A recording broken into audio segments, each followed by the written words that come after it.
ഓം നമോ നാരായണായ. ഹരിപ്രിയ അസ്ട്രോവിഷൻ ചാനലിലേക്ക് എല്ലാവർക്കും സ്വാഗതം. ആദ്യമായിട്ടാണ് നമ്മുടെ വീഡിയോ കാണുന്നതെങ്കിൽ സബ്സ്ക്രൈബ് ചെയ്യുവാനും ഷെയർ ചെയ്യുവാനും മറക്കരുത്.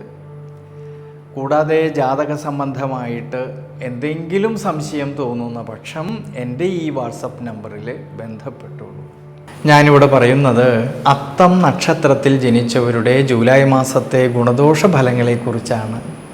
ഈശ്വരാനുഗ്രഹത്തോടുകൂടി ശ്രദ്ധയോടുകൂടി ദീർഘവീക്ഷണത്തോടു കൂടിയിട്ട് മുന്നോട്ട് പോകുന്ന പക്ഷം അത്തം നക്ഷത്രക്കാർക്ക് നിരവധിയായിട്ടുള്ള നേട്ടങ്ങൾക്ക് സാധ്യത കാണുന്നുണ്ട്.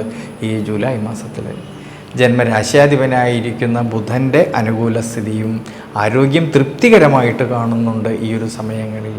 ഇനി തൊഴിൽപരമായിട്ടും കർമ്മപരമായിട്ടും നോക്കുമ്പോഴാണെങ്കിൽ നിവൃത്തിനാഥനും സുഖനാഥനുമായിരിക്കുന്ന സർവേശ്വരകാരകനായിരിക്കുന്ന വ്യാഴമാണെങ്കിൽ ലാഭസ്ഥാനത്ത് ഉച്ചബലത്തോടു കൂടിയിട്ട് നിൽക്കുന്നതും, കർമാധിപതിയായിരിക്കുന്ന ബുധനാണെങ്കിൽ കർമ്മസ്ഥാനത്തും ലാഭസ്ഥാനത്തും സഞ്ചരിക്കുന്നത് കൊണ്ട് സ്വയം തൊഴിൽ ചെയ്യുന്നവരിൽ, ബിസിനസ് മേഖലകളിൽ പ്രവർത്തിക്കുന്നവരിൽ, ഔദ്യോഗിക മേഖലകളിൽ പ്രവർത്തിക്കുന്നവരിൽ കർമ്മപരമായിട്ട് ധാരാളമായിട്ടുള്ള നേട്ടങ്ങൾക്ക് സാധ്യത കാണുന്നുണ്ട്.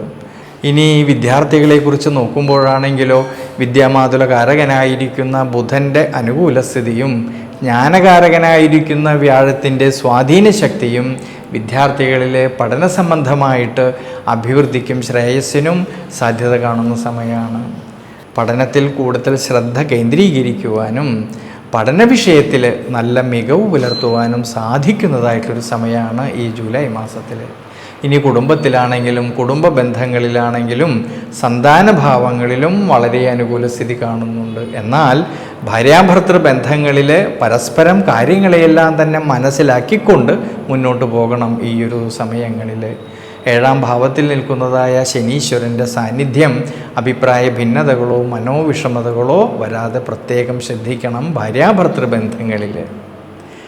പ്രത്യേകിച്ച് ഈ സമയങ്ങളിൽ യാത്രകളിലായാലും ഡ്രൈവിങ്ങിലായാലും ശ്രദ്ധിക്കുന്നത് വളരെ നല്ലതാണ്. അതുകൊണ്ട് ഈ ഒരു സമയത്ത് ശനീശ്വര പ്രീതികരമായിട്ടുള്ള വഴിപാടുകൾ ചെയ്ത് പ്രാർത്ഥിക്കുന്നത് വളരെ ഉചിതമായിട്ടാണ് കാണുന്നത്.